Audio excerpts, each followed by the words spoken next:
Amazing, actually having been at your first seminar and to see how far you've come. Like you've moved 2 blocks and you have stage lights. It's fantastic how far you've come in all these years.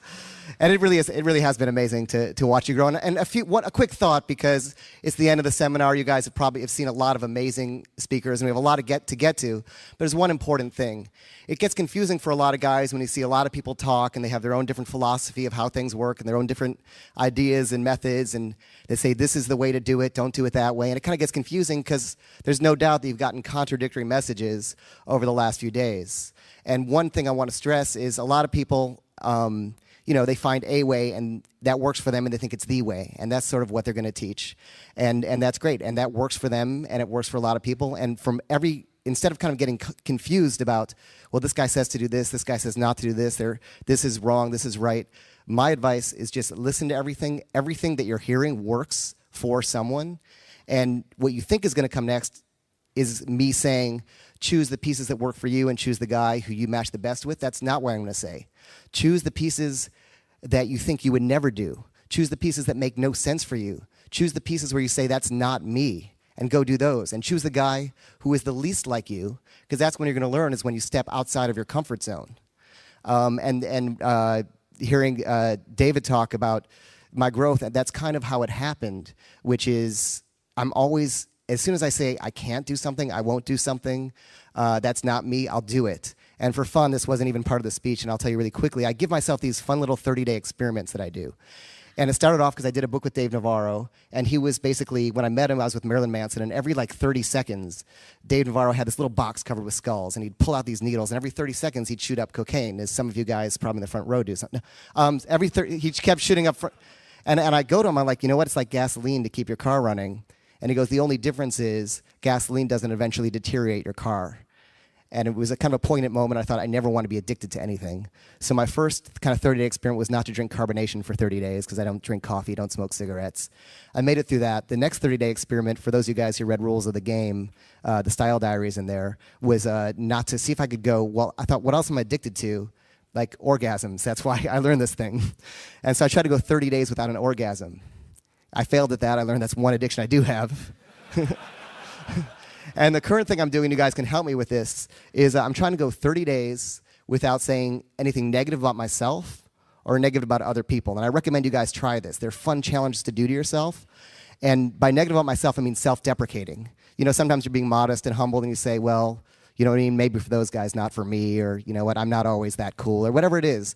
Don't self-deprecate because it kind of programs your brain negatively. At the same time, not shit-talking other people. It's okay if you say, this is my buddy, he's a big asshole, you'll get tired of him in a minute, and that's kind of funny. But when he leaves and you say he's an asshole, I'll get tired of him after a minute, that's shit-talking. So no self-deprecating, no shit-talking. And the way to get good at anything is to become self-correcting. So in other words, you monitor your behavior, and the way I'm doing it for myself is every time I say anything negative about myself or shit-talk someone else, I owe the person I'm talking to $1. Okay, so if you guys catch me doing it, if you catch me self-deprecating or shit-talking someone, just point it out and I'll pay you $1 afterward. Fair? Great. And another fun one, my next one, I'll let you guys in on it. My next one, and this is great for you guys who are in this, anytime I catch myself ogling a woman, in other words, checking out a woman, I owe her $1.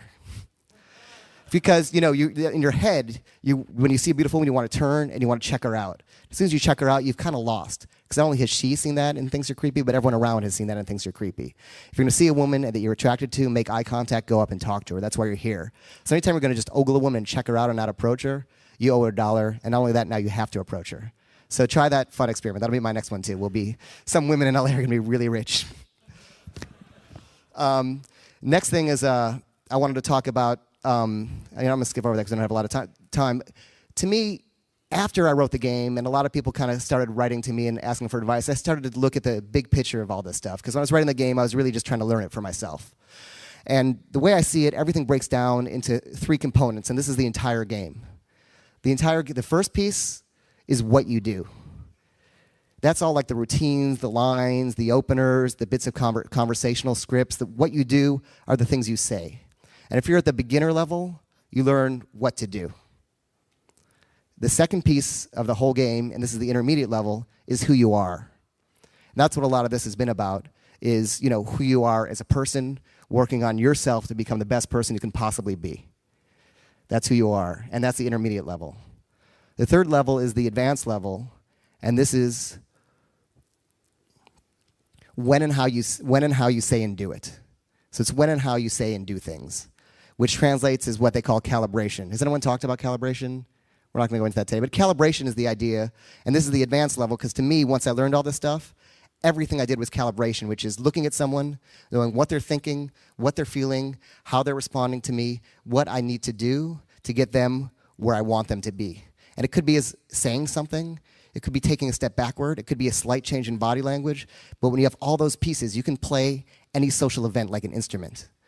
And so today we're going to talk mainly about, or actually entirely about who you are, because I think that's what this program's about.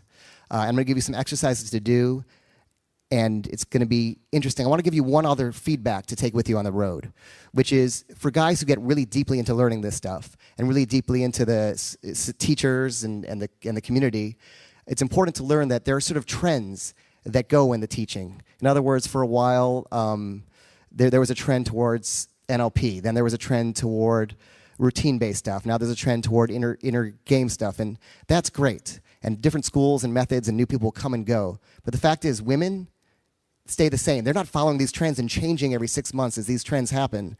So don't get stuck in following the trends of what's being taught. Do what works for you. I think it's really important to learn that, because a lot of guys get in here and they try to be cool amongst other guys. We're not here to be cool. What's cool is being here and trying to be better. You all know that. That's why we're here. So let's get down with this. Here's what I want to talk about. There's something called Las Vegas. Some of you guys know that I've taught it or discussed it. A lot of guys don't know what it is. To me, Las Vegas is an acronym, and it stands for the principles of who you are. Now I have to count it out. LASVEGAS. 8. So basically, from what I learned, these are kind of the 8 traits that you kind of want to amplify to make who you are the best person you can be.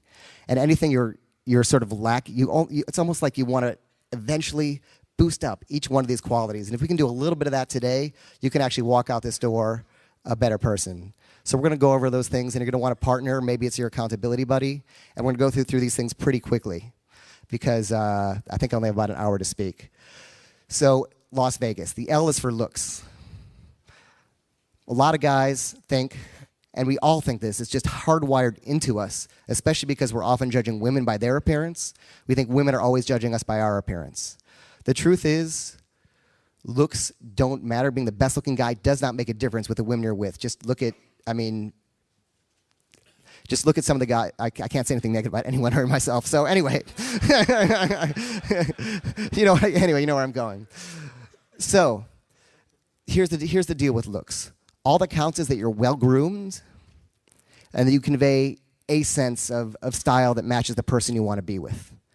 When it comes down to looks, women, you can be the best-looking guy in the world, but if you're wearing sort of an oversized, dirty undershirt and really big, giant khaki pants, it doesn't matter how good-looking you are.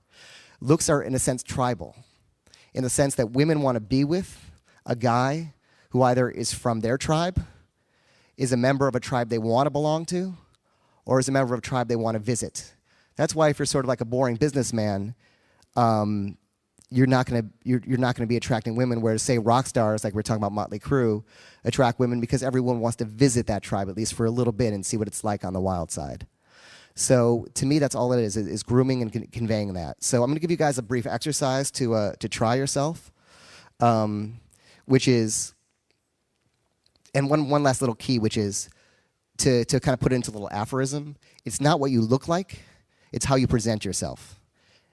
Any guy can be good looking. Look at guys who kind of get famous. All of a sudden, girls have crushes on them when they kind of ignored them before. So team up with your accountability buddy, and what I want you to do is give them one grooming tip. Okay? Don't talk about anything else. Team up and give each other one grooming tip. As you all know, this is a safe space. It doesn't matter what you say. Don't spare anybody's feelings. If their breath reeks, tell them their breath reeks. You know, if they got hair on their ears and their nose, tell them they have that, because it's the only chance you can really be honest with somebody. So pair up, give each other one tip, write down the tip, one grooming tip. Look for unibrows, look for misplaced hair, sweat, underarm odor, dirty clothes. A couple guys want to yell out the tips. What did you give your friend? Just yell it out, I'll repeat it, yeah.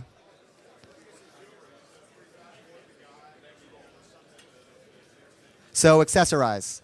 Okay, cool. Chew, what'd you give your friend?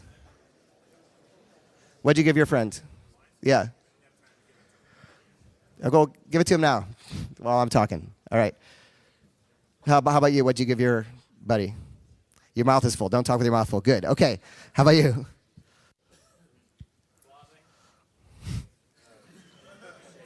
Shaving. Cool. What'd you give him? Cool. Also, pay attention to posture.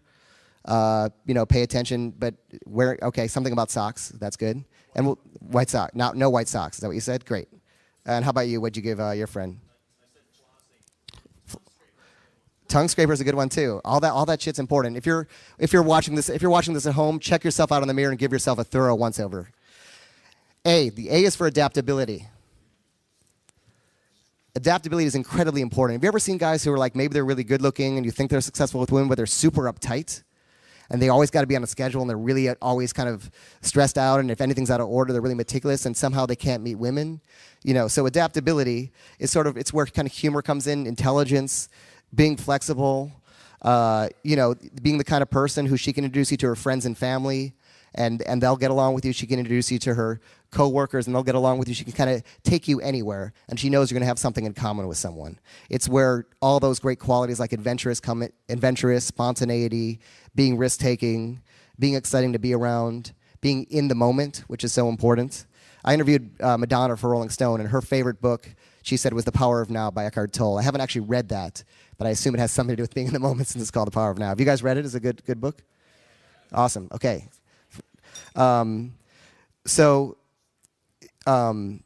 There's a quote, I forget what book it's from, I wrote it down and I forgot, but the species that does not adapt is doomed to die. We're born adaptable, and a lot of things guys get scared about is you want to prepare perfectly before you go out to meet women, but our brains are made to be adaptable. So if you push yourself out there and force yourself to talk to a woman, you're going to find that even when you get stuck or confused or something goes wrong or whatever it is, you're going to find a way to compensate for that error.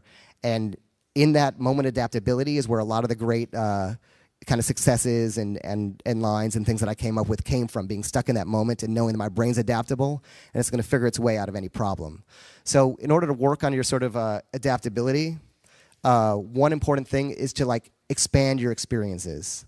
I always say the best way to meet women is to have something better to do than meeting women. In other words, if you're walking along the beach looking to meet girls, you're like the creepy guy walking along the beach looking to meet girls. But if you're walking along the beach with your surfboard, which I was doing half an hour ago, but not to meet women though, but to surf. So if you're walking along the beach with your surfboard, you're there to surf. And if you happen to strike up a conversation, that's cool.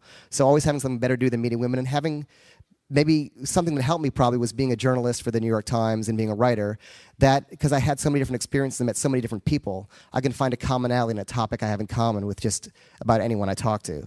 So what I want you to do is write down a few specific things that you want to do in this life. Not like general things like become my best self, which is a great thing to do. Not general things, but specific things you want to do. Maybe you want to travel to a certain country. Maybe you want to learn scuba diving or horseback riding. Write down one or two specific things you want to do in the next year. Or just in your lifetime. Don't even worry about the next year, because guys are going to be like, oh, I'm busy this year. So write down a couple specific things. They need to be like things that you can go do and then be accountable for. And it could be something that just takes an hour. It could be skydiving.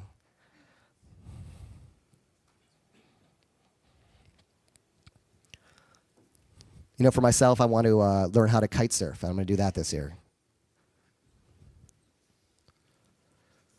I also want to go to New Zealand. So those two things you can hold me accountable for. I'll do them this year. Anyone, what did you write down? Script the true story of the Arthurian legend. That sounds awesome. The game was based on the Parsifal myth. A lot of the Parsifal story it was based on.